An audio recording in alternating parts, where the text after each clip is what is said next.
So, oh, it's damn hot, these lights. I don't like them. Can I be somewhere else? Okay. So, my name is Mariana. I'm from Singapore. Repeat after me. Mariana. Ahmad. Thank you. So, remember this name, okay? So, my migration journey, I think, yes. My migration journey started like maybe just before I turned 30, like um, Kurara. Because at 30, I told myself, if you have a sucky life, it's your own fault. Yeah. Okay.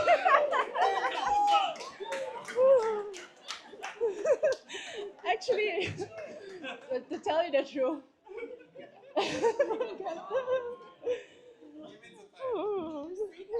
I'm in chat. Okay, when we were, I mean, the other storytellers were telling their stories. All I could see was the lightning and the thunder, and it reminded me of the first time I had a drink. You know, my family is Muslim, and you're not supposed to drink, but I did. I was around 20, living in Melbourne. My first boyfriend gave me a whiskey and coke. I took a sip, and then all I could think of in my head was, "Oh my god, I'm gonna get struck by lightning." Fuck. I don't know. These were the thoughts I had in my head. Okay, so yes, my family is Muslim. My name is Mariana Ahmad.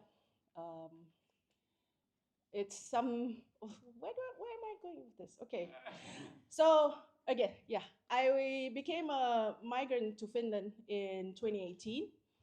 It was June when I arrived. Before that, I was living in Istanbul. Anybody been to Istanbul? Yeah, yeah. I think it's kind. Yes. Ooh. Sorry? I said not yes. Ooh. Not yet. Soon. No, ooh. I said not yes. Ooh, living in Istanbul. Oh yeah, living in Istanbul. Yes, it's kind of ooh for a woman. It was awful, and there were good and bad things about living in Istanbul. Uh, but that's another show altogether. Sorry. So I was living in Istanbul for around 6 years, teaching English. This brown person teaching English.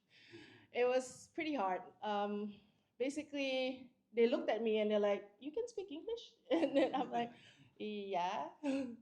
So, anyways, I was minding my own business using Tinder, OkCupid, and that's when I saw my husband.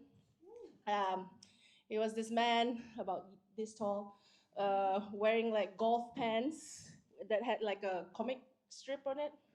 Yeah, I thought, ooh, fancy pants. Yes. So I swiped left or right. Right. Yeah.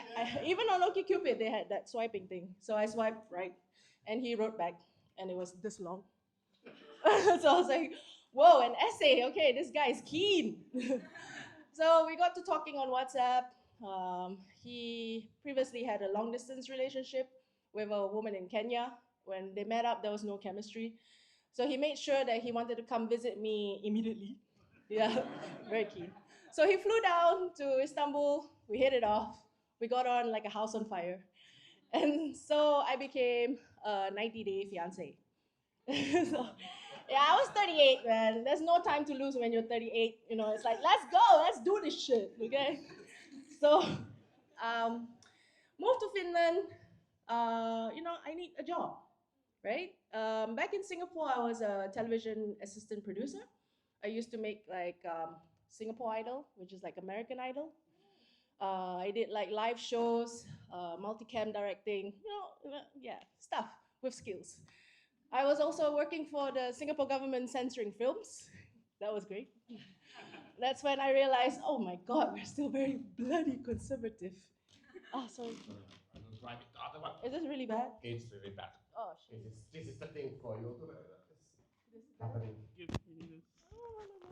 Ah, ja. Danke. Dankjewel. Yeah. That's more fancy. Okay. So where were we? My previous jobs, okay? So my skills were in television production. Is this better? Censoring films. And there was one more thing that I did. Shit, suddenly my mind is blank. So anyway, with those skills, I came to Finland and I couldn't find a job. There was a huge like language barrier. If I wanted to do TV, my Finnish was quite crap. I went through the integration program, learned Finnish to an intermediate level, and started sending out my applications. So the first job I got after the integration program, I worked in a sausage factory. Yeah. So this is the fancy life that I was like geared up for, you know, like, oh yeah, Europe, yeah. So it's like this conversation I had with a Singaporean Malaysian friend who lives in Barendrecht, and she said people keep telling me, you know, like you should be grateful. You're in Europe, and she's like, what's there to be grateful for? I'm lonely. I'm all alone taking care of this kid, you know. So I was like, yeah, you have to be grateful. So I'm grateful. I had a job working in a sausage factory with making sausages with my not bare, sorry, health hygiene. So with gloves. I think one of the weirdest things I made was sausage. The IKEA sausage. Yeah, and those were exported to Japan.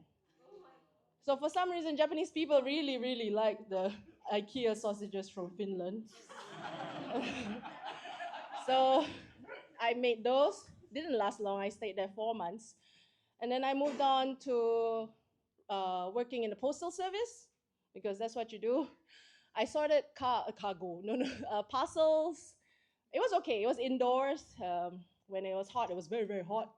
So there's a union. So every time the thermometer goes to 28, I get 15 minutes more every hour. Oh my god!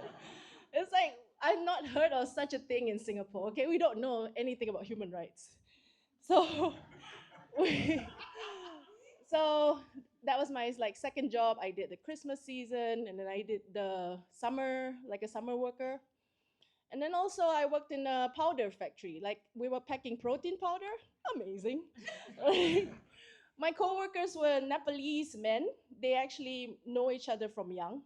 So one guy got the job, and then he started calling all his other friends to come and work in the factory. I really liked the job. They were really nice to me. They taught me everything I know.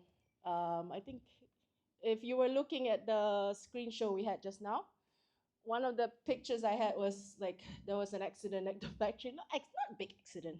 The like a bag of flour or protein powder like exploded.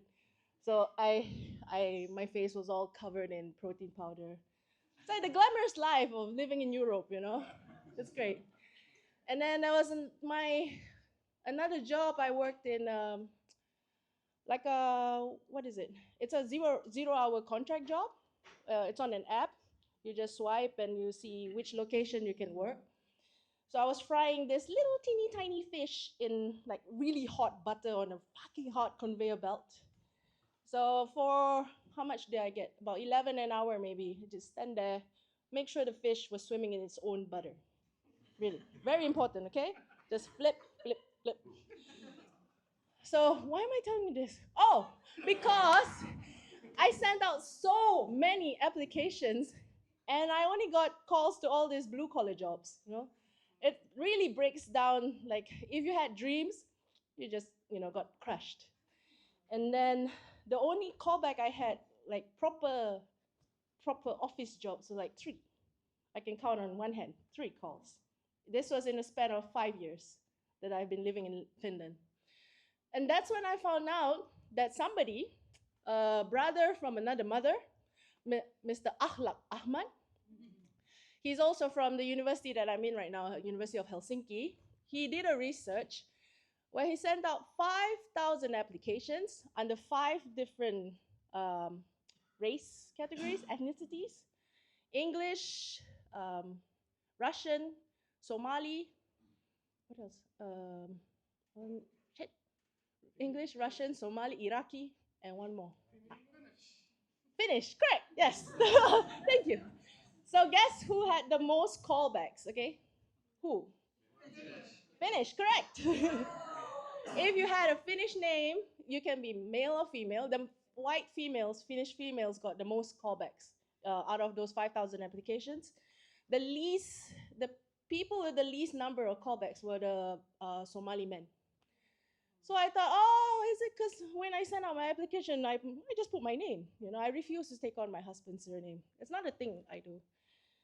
So I went to this event that was organized for foreigners. There was this guy from Iraq. He's been in Finland for 20 over years. And the first thing he said to us was, change your names. Because his name was, I don't know what, but he gave himself a Finnish surname, Markus Virtanen. And then, there was a girl from China in the group. He looked straight at her and said, your name is too hard. Change it to Jenna Virtanen or something. And she was like, okay. I told this to an American girl living in Helsinki, and she did that. She went to change her name. She gave herself a made-up Finnish surname with an N at the back. And she sent out applications. She got callbacks. Yeah, so it works. Yeah. So, but I refuse to do that. Like, why? I don't want them to wait for a Marianna Virtanen and then I show up. And they will feel cheated. I will feel cheated because they expected somebody else, and here I am. So I refuse to change my name. It's also because my name is very important to me. Even though my dad was like a really strict Muslim father, first the origin of the name. My name in official documents, Marianna binti Ahmad. It's Marianna, daughter of Ahmad. And Ahmad is his first name.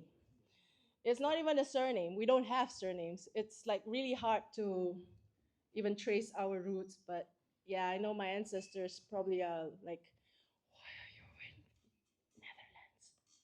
Yeah, do you know what they did to us? So yeah. So I want to keep my father's surname and his memory alive, even if I'm totally faithless. And in my journey as a migrant, that's what I will be, Marianna Ahmad. Thank you.